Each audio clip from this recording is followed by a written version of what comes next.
Red green online present. Bangladesh দুইটা গোল যদি অন্তত অ্যাচিভ করতে পারে তাহলে বাংলাদেশ বদলে যাবে ইনশাআল্লাহ। একটা হচ্ছে শিক্ষার ব্যাকবোনটা যদি ঠিক করে দেওয়া যায়, প্রাইমারি থেকে শুরু করে বিশ্ববিদ্যালয় শুরু করতে হবে। প্রাইমারি থেকে মূল ঠিক থাকলে গাছও ঠিক হবে, তার ডালপালাও ঠিক মতো গজাবে, পত্রপল্লবে ভরে উঠবে, ফুলও পাওয়া যাবে, ফলও ভোগ করা যাবে। কিন্তু মূলও যদি ঠিক না থাকে তাহলে কিছুই হবে না। এই জন্য আমাদের প্রাইমারি থেকেই আমাদের শুরু করতে হবে। আর আমরা শিক্ষার ক্ষেত্রে মাত্র ছোট্ট দুটি কথা বলছি। এই শিক্ষা হবে নৈতিকতা ভিত্তিক, আর এই শিক্ষা হবে প্রফেশনাল শিক্ষা। আমরা ওই সমস্ত বেকামা থিওরিটিক্যাল শিক্ষা এই দেশের জন্য আর একেবারেই চাচ্ছি না। ওইটাকে বিদায় করে দিতে হবে। সত্যিকারের শিক্ষা দেশে ফিরিয়ে আনতে হবে। 2 নম্বর হচ্ছে সোশ্যাল জাস্টিস। সব ক্ষেত্রে যদি ন্যায় বিচারটা প্রতিষ্ঠিত করা যায়, দুর্নীতি, লুটপাট, চাঁদাবাজি, খুন, রাজধানী, হত্যা, ধর্ষণ, লুণ্ঠন, গুম সব কিছু নির্মূল হবে।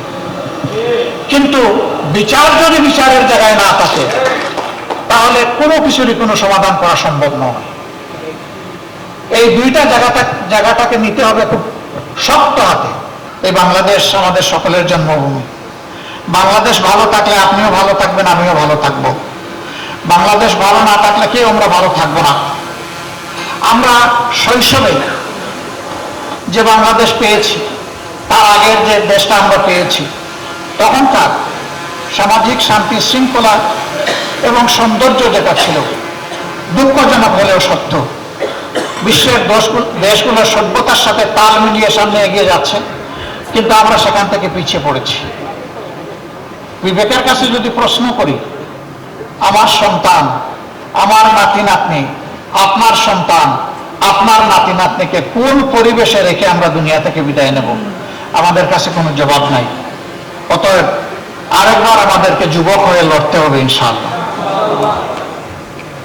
যুবকরা সভ্যতার পাল তুলে এবং হাওয়া ঘুরিয়ে দেয়। এই দেশের যুবকরা প্রমাণ করেছে তারা পালও তুলেছে, হাওয়াও ঘুরিয়ে দিয়েছে। আমরা যুবকদেরকে আহ্বান জানাবো, কাজ তোমাদের শেষ হয়নি, জাস্ট বিগিনিং। তোমরা একটা স্বৈরাচার এই দেশ থেকে তাড়িয়েছ, কিন্তু স্বৈর মানসিকতা এই দেশ থেকে এখনো যায়নি। এটাকে নির্মূল না করা পর্যন্ত লড়াই অব্যাহত থাকবে ইনশাআল্লাহ।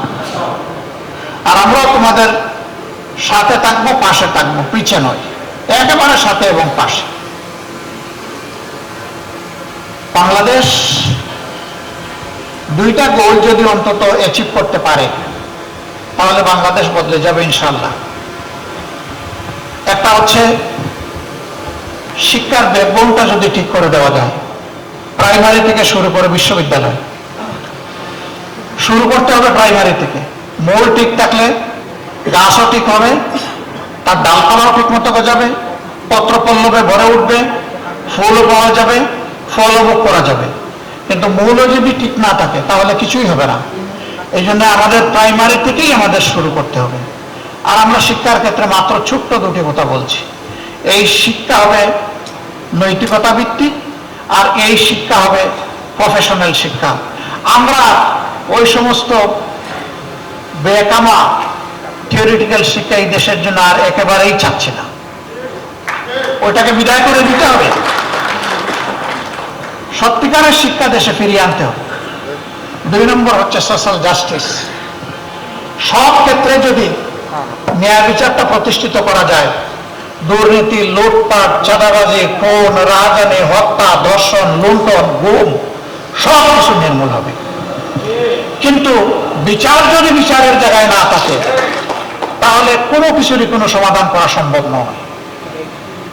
এই দুইটা জায়গাটাকে নিতে হবে খুব শক্ত হাতে। এইখানে কোনো ছাড় নাই। সে বিচারের তলোয়ারে যদি আমারও কল্লা উড়ে উড়ে যাবে, কোনো অসুবিধা নেই, কিন্তু ন্যায় বিচার কায়েম হোক। ন্যায় বিচার কায়েম হতে হবে। এই বিচার কোনো ব্যক্তির পদ পদবি, তার প্রভাব প্রতিপত্তি দেখে এই বিচার আর পরিচালিত হওয়া উচিত নয়। এর কবর রচনা হয়ে সত্যিকার অর্থে justice for all and equal, সবার জন্য বিচার, সুবিচার এবং সকলের জন্য সমান বিচার, এটাই নিশ্চিত করতে হবে।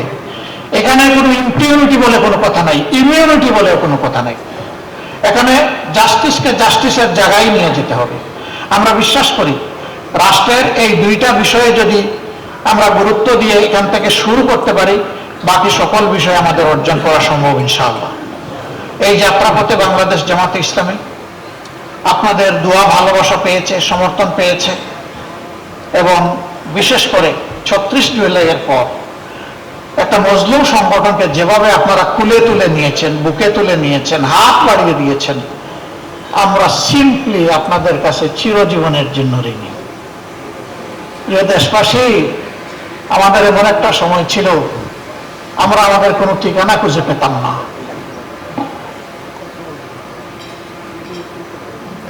সেই সময়টা আপনারা আমাদেরকে আশ্রয় দিয়েছেন। আমাকে একবার রিমান্ডে জিজ্ঞেস করা হলো যে আপনার সর্বশেষ অ্যাড্রেসটাকে একটু বলবেন। আমি বললাম কোনটা বলবো? বলে যে কোনটা মানে? বলে আমার তো শত শত অ্যাড্রেস। বলে স্যার, এই অবস্থায় আপনি আমাদের সাথে একটু হালকা আনন্দ ভাগাভাগি বলছিল মস্করা করতে পারেন। আমি বলছিলাম নো, আমি মস্করা করছি না, দিস ইজ রিয়েলিটি। এই বিশেষ প্রতিবেদনটি যদি আপনাদের ভালো লেগে থাকে অথবা উপকৃত হন, তাহলে অবশ্যই এই চ্যানেলটি সাবস্ক্রাইব করুন এবং লাইক, কমেন্ট ও শেয়ার করে রেড গ্রিন অনলাইনের সাথেই থাকুন। Thanks to everyone, red green online.